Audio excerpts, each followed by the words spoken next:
Déclaration des prises de pouvoir en République démocratique du Congo.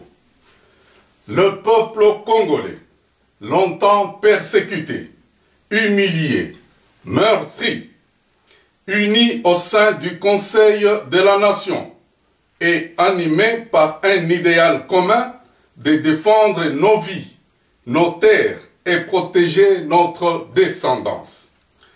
Interpellé par notre Constitution qui réaffirme notre droit inaliénable et imprescriptible de nous organiser librement et de développer notre vie politique, économique, sociale et culturelle selon notre génie propre.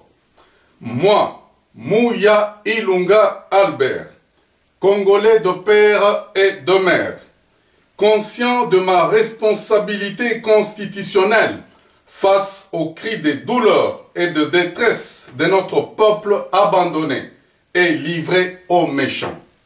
Depuis mon exil en Suède, je prends ce jour du 17 janvier 2014 le pouvoir constitutionnel et accède à la magistrature suprême de la République démocratique du Congo. J'invite par ce fait tous les Congolais, hommes, femmes, enfants, jeunes et vieux, ainsi que les amis du Congo, de se liguer autour de ma personne pour sauver la démocratie et l'état de droit en République démocratique du Congo. En vertu des prérogatives et prescrits constitutionnels dévolus au président de la République, chef de l'État, j'ordonne et décrète les mesures ci-après. 1. Les élections présidentielles et législatives du 28 novembre 2011 sont annulées pour non-conformité à la Constitution et aux lois de la République. Sur ce fait, le sieur Joseph Kabila, le prétendu gagnant de cette présidentielle, est, de cet instant, destitué et dépossédé des hautes fonctions qu'il assumait contre la Constitution et les lois de la République. 2. L'ordre est donné aux généraux, aux officiers, aux sous-officiers, aux caporaux, aux soldats et aux policiers congolais se trouvant à l'intérieur et à l'extérieur du territoire national de se ranger désormais sous mes instructions et mon commandement. Vous êtes de ce fait appelés d'assurer la sécurité des Congolais et des étrangers ainsi que leurs biens sur toute l'étendue de la République démocratique du Congo. 3. Une administration relevant de mon autorité sera mise en place en vue de garantir l'espoir, l'unité, la fierté, la dignité, la grandeur et la vie de notre peuple. 4. La communauté internationale ainsi que les gouvernements des pays membres des Nations Unies sont appelés à prendre acte du tournant décisif de notre histoire et d'accompagner le peuple congolais dans sa lutte pour l'instauration de la démocratie et d'un état de droit en République démocratique du Congo. Que Dieu bénisse la RDC.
Congolais,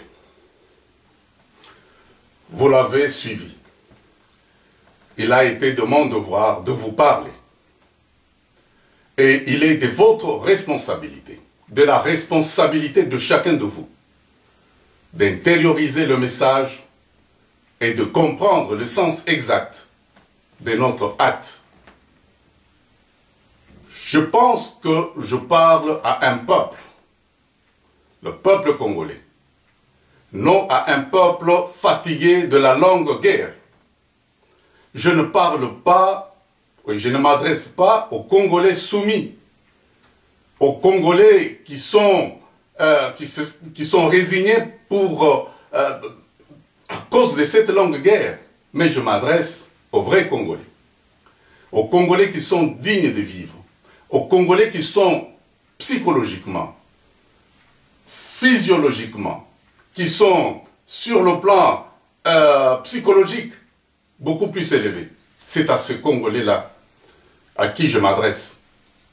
Et vous savez que nous devions prendre cette décision, c'est en rapport avec la prise en charge. Nous devons nous prendre en charge. Vous savez bien que nous sommes un peuple perdu. Nous n'avons plus de repères. Notre authenticité est perdue. Nous n'avons plus de repères historiques. Tout a été brouillé. Voilà pourquoi nous devons rechercher notre cause, les causes réelles qui ont fait que de nous puissions nous retrouver actuellement déboussolés, désorientés. Et ce n'est pas de cette manière-là. À ce niveau-là, vous allez comprendre le sens exact que nous avons de ce message. Je sais que nous sommes un peuple qui est prêt à bouger. Et voilà pourquoi nous devons bouger. Si nous voulons que les choses changent autour de nous, nous devons bien sûr bouger. C'est en bougeant que l'on devient des hommes. Ce n'est pas en restant mis dans le frigo, rester dans l'inactivité, que nous devons essayer de changer les choses autour de nous. Mais c'est en bougeant. Et si nous avons bougé, justement, c'est parce que nous avons vu que les élections de 2011 se sont passées, qui était une escroquerie, et nous avons en même temps l'accord cadre d'Addis Abeba, où certains espèrent, mais qui est encore une escroquerie, et vous le savez. Cet accord ne peut pas avoir force de loi si il n'est pas passé au Parlement. Et de la même manière, comme il était du moment où les troupes étrangères étaient entrées au pays, les troupes rwandaises, le président de l'Assemblée de l'époque a été éjecté parce qu'il y a certaines choses que les bandits qui sont au pouvoir sont en train de nous flouer. Et l'actuel président de l'Assemblée, qui s'est dit bien sûr de l'Assemblée, n'est pas à mesure de comprendre et de respecter la Constitution, qui dit que toutes les lois et les accords, en fait les accords et les traités signés, doivent passer au Parlement pour avoir force de loi. Donc vous voyez dans quelle mesure, dans quelles circonstances le peuple congolais est soumis. Je sais que, et vous le savez, que les gens qui sont au pouvoir sont venus par les armes. Ces gens-là vont se maintenir au pouvoir par les armes. Et ils resteront aussi longtemps qu'ils le pourront par la terreur des armes. Et pendant qu'ils sont en train de se maintenir, 10 ans, 20 ans, 30 ans, 40 ans même, les politiciens sont entrés dans la distraction. Ou du moins, la classe politique que nous avons, parce que nous ne pouvons pas aller l'emprunter ailleurs. Nous avons cette classe avec nous. Elle est dans la distraction. Vous vous rappellerez, c'est toujours les mêmes choses qui se répètent. Nous sommes en 1997. Le pouvoir de Mobutu était déjà terminé. Et Mobutu était déjà parti. Il a laissé même le pouvoir. Le pouvoir était dans la rue. Mais pendant ce temps, les politiciens étaient toujours à se disputer des eaux, des charnues, voilà, des chiens. Et pendant ces temps, il y a les gens qui sont venus avec des bottes et qui se sont installés facilement au pouvoir. Et cette classe politique continue avec le même désordre jusque maintenant. Le pouvoir de Kabila a déjà pris fin depuis qu'il a violé la Constitution. Et on est là et on ne fait rien du tout. C'est ça, vous allez comprendre le vrai sens pourquoi nous avons posé cet acte. Un acte que chaque Congolais digne de son nom, le Congolais de père et de mère, doit effectivement prendre conscience de cette mesure et devoir l'intérioriser pour que nous puissions aller de l'avant. Et vous le savez, chers compatriotes, que la mission que nous avons ne sera pas facile. La mission de rassembler le brebis perdu ne sera pas facile. Notre pays est divisé, morcelé, balkanisé. Et c'est heureusement que les pièces sont là. C'est question de les rassembler et pour constituer notre forme. Donc il faut recoller les pièces et ce n'est pas facile pour cela. Et vous savez bien que le peuple congolais avait l'espoir dans les élections. Le peuple, depuis 2011, a entendu jusqu'au 31 décembre 2013, le mois dernier. Le peuple a été fidèle, mais il a été dispersé. Tout son espoir a été réduit à néant. L'espoir de notre peuple était foulé aux pieds. Les loups sont entrés dans la bergerie et tous les troupeaux sont dispersés. Et c'est ça l'effort que nous devons faire maintenant. Le peuple doit avoir ses leaders. Ses leaders, c'est vous, c'est moi, c'est lui, c'est tout le monde. Tout celui qui se sent être berger doit se mettre debout et parler au peuple congolais. Nous ne devons pas continuer dans la distraction. Voilà pourquoi vous n'avez plus de raisons de dire qu'il n'y a plus la tête en RDC. La tête existe et vous la voyez à travers ma personne. Il n'y a pas l'impossible ici-bas. Et l'impossible doit quitter dans les têtes des Congolais. Dans le Larousse du peuple congolais, le terme impossible doit partir, ne doit pas exister. Et, vous le savez, les moments certes sont difficiles, mais c'est dans les moments difficiles qu'on reconnaît des grands hommes et des grandes femmes. C'est dans des moments difficiles, ce n'est pas dans la facilité. Et je suis à la tête de ce pays, je ne m'attends pas à des facilités. C'est à des choses difficiles, compliquées, auxquelles nous devons faire face.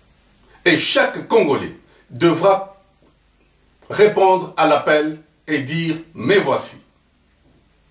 Chaque Congolais, homme, femme, chacun interpellé par sa conscience et par la Constitution, qui vous donne ce droit. Et le droit ne peut avoir cet effet opérationnel que si vous le faites bouger. Une loi qui n'est pas bougée, ce n'est pas une loi, c'est quelque chose qui est morte. Voilà, chers compatriotes, nous ne devons pas rendre notre Dieu impuissant.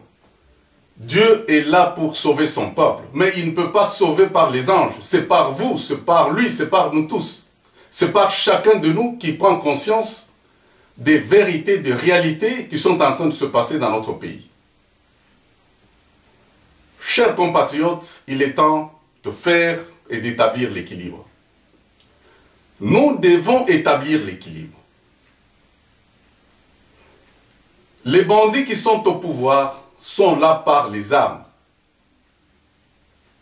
Et nous devons aussi nous défendre en utilisant les mêmes moyens pour l'autodéfense.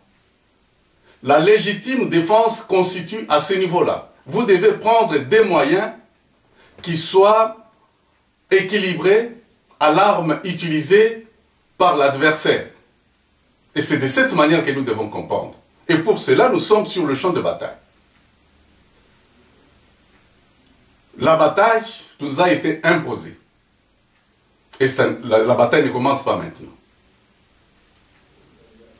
Sur le champ de bataille, qui a commencé depuis Kimpavita, Lumumba, Kimbangu, Moulele, Kudjakubanza, Shebeya, tout près de nous, Kimba, ces gens ont été sur le champ de bataille. La guerre nous a été imposée depuis longtemps. Ce n'est pas maintenant que nous devons comprendre que nous avons la guerre. Mais il y a eu une distraction parce qu'on nous a donné les danses, les chansons, la musique. Voilà comment nous avons... Mais mettez-vous en tête que nous sommes sur le champ de bataille. Sur le champ de bataille, il n'y a pas de deuil. On ne met jamais de deuil sur le champ de bataille. On ne pleure jamais sur le champ de bataille. Quand bien même vous aurez votre ami intime à vos côtés. Si votre ami est fauché par une balle de l'ennemi, il ne vous appartient pas de rester sur place et commencer à pleurer. Non, les balles sifflent, nous sommes dans le combat. Votre responsabilité, et c'est cette responsabilité que je vous demande, c'est de prendre les armes et de continuer le combat. Et vous savez que Lumumba a laissé des combats. Kimpavita a laissé les armes sur terrain. Lumumba a laissé les armes sur terrain. Kimbangu a laissé les armes sur terrain. Kimba a laissé les armes sur terrain. Kudjakubanza a laissé les armes sur terrain. Shebeya a laissé les armes sur terrain. Monseigneur Kataliko. Mais il y en a plusieurs, nombreux. Et vous les connaissez. Que sont-elles devenues ces armes-là? Et ces armes-là, vous devez les ressusciter. Si vous les aviez enterrées, c'est maintenant que vous devez le faire sortir. Lorsque vous allez faire sortir ces armes, ensemble, nous allons maintenant traiter le problème d'homme à homme.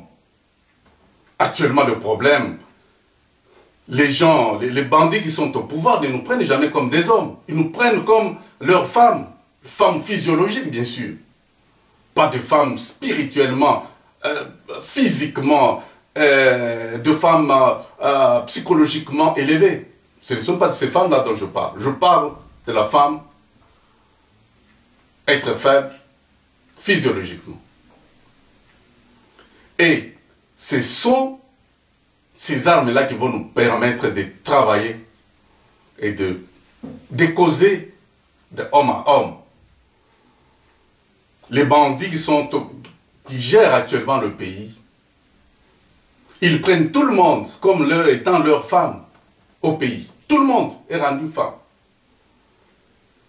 Et ce n'est pas dans ces conditions-là que nous, qui sommes à l'extérieur, nous devons laisser évoluer les choses dans ce sens-là. Nous devons prendre conscience. La liberté, les droits que nous jouissons dans ce pays, de l'Occident, eux au pays n'en ont pas. Ils ont bien sûr une circonstance atténuante à ce niveau-là. Mais vous devez vous mettre debout. Peuple congolais, je m'adresse à vous.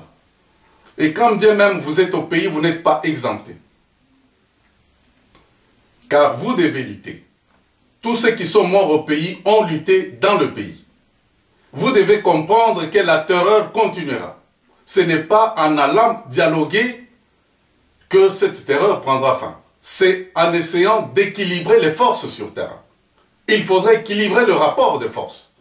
Voilà le travail auquel je vous appelle. Et voilà pourquoi nous avons pris cette décision de vouloir changer les choses. Nous avons tous la responsabilité de protéger nos terres, notre culture. Nous devons défendre nos vieillards. Nous devons défendre nos femmes. Nous devons défendre nos vieillards. Les handicapés, les personnes vivant avec handicap, les sourds et muets, les aveugles, ces gens-là devraient être à votre place. Ils auraient mieux fait. Il y a ceux qui sont malades, je pense à eux. S'ils étaient en bonne santé, ils auraient mieux fait plus que vous. Alors Dieu vous a donné toutes ces chances et tout cet équipement physique, non pour se prélasser, mais c'est pour se battre. Et nous devons nous battre. Et c'est ça la vision que je vous amène. La vision est tout à fait simple. C'est tout simplement de procurer la vie à notre peuple. Nous devons procurer la vie à notre peuple qui a subi la mort. Nous devons défendre les faibles. Il est de notre responsabilité de défendre les faibles. Chers compatriotes, je n'ai pas à faire beaucoup de discours. Ce n'est pas en faisant des marches, ce n'est pas en faisant des carnavals que nous allons changer les choses. Mais c'est en étant dans la pratique. La pratique, elle s'est passée le 21 décembre. Une pratique, une action donne le résultat. Et c'est le résultat que nous attendons dans toutes les actions que nous aurons à faire. Faire de marche, bien sûr. Mais pour quel résultat? Voilà pourquoi j'invite chaque Congolais à comprendre bien les choses. Je n'ai pas beaucoup de temps à vous parler. Nous aurons le temps tout autour de notre combat à nous parler. Les choses ne sont pas faciles. Nous sommes sur le champ de bataille. Demain, je peux tomber. Il faudrait qu'un se relève aussi. Et prenne les armes et continue. Dieu nous a dotés tous des mêmes possibilités. Spirituelles, physiques, intellectuelles. Nous devons mettre tout cela au service de notre peuple. Et nous ne devons pas rester à nous amuser et à comprendre que les autres ont reçu une onction spéciale de la part de Dieu pour gouverner les autres, pour se croire qu'eux, ils sont plus intelligents que les autres. Ce n'est pas de cette manière. Peuple congolais, je vous appelle à vous réveiller, à nous prendre en charge. Et l'action de se prendre en charge a commencé. J'invite chacun de Congolais à pouvoir parler, à pouvoir interpréter ce message dans toutes les langues. Il faudrait expliquer à votre voisin, à votre frère, et c'est ça votre responsabilité, la responsabilité que je donne à chacun de vous, de pouvoir faire comprendre aux compatriotes le sens réel de l'acte que nous venons de prendre aujourd'hui. Merci beaucoup.